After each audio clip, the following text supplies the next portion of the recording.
Akkam hordoftoota sagantaa Dr. Eliyaas guyyaa har'aatis gaafii jabduu takka namni guddina milkaa'inaa fi gammachuu akkasumas bakka ga'uu barbaaddan ga'uu isin dhoorke kan gufuu isinitti tahee hanga ammaa bakka ga'uu barbaaddan irraa isin danqaa jiru eenyuu gaafii jettuun isin gaafadha.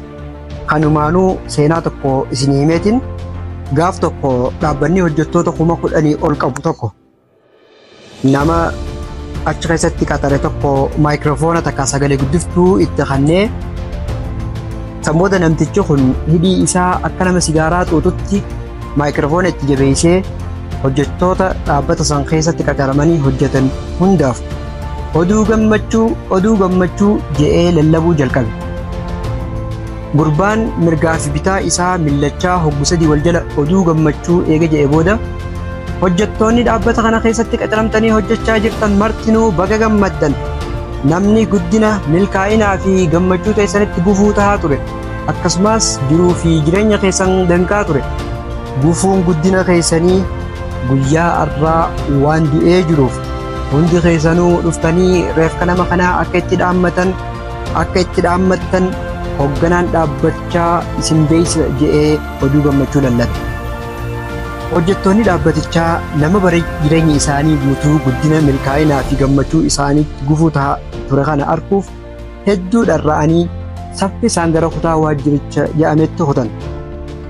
Namoonni tokko hoggaa karaa deemanillee eenyuma namni hanga ammaa akkana gufuu nutti tahaa ture kun jechaa waliis gaafachaa ishiis gaafachaa gara kutaa jedhamee miilaan deeman.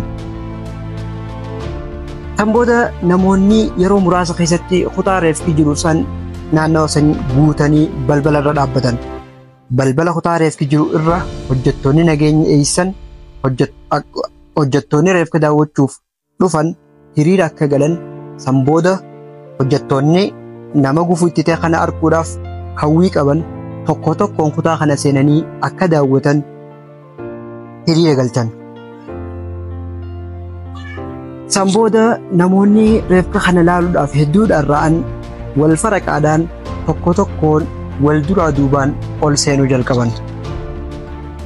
Garuu hoggaa kutaa kana seenan reefki sanduuqa keessa kaa'ame yeroo banan ija isaaniitiin akka gammillatan bakka silaa reefki taa'uu qabu daawwitii ittiin of laalantu kaa'an.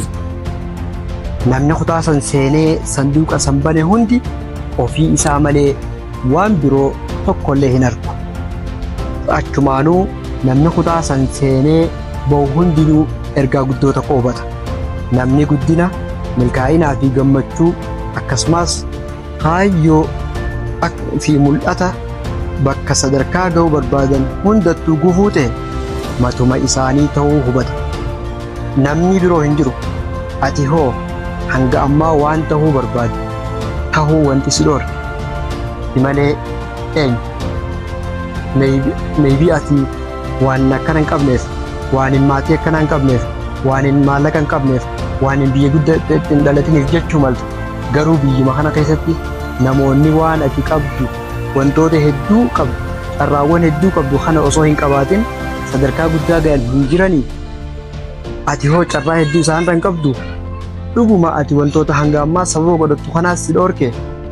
Lakki ati bakka ga'uu barbaaddu kamuu wanti hin ga'iniif atu mataan kee waan ittiin amaniniif suma mataa kee itti gaafatamaanis.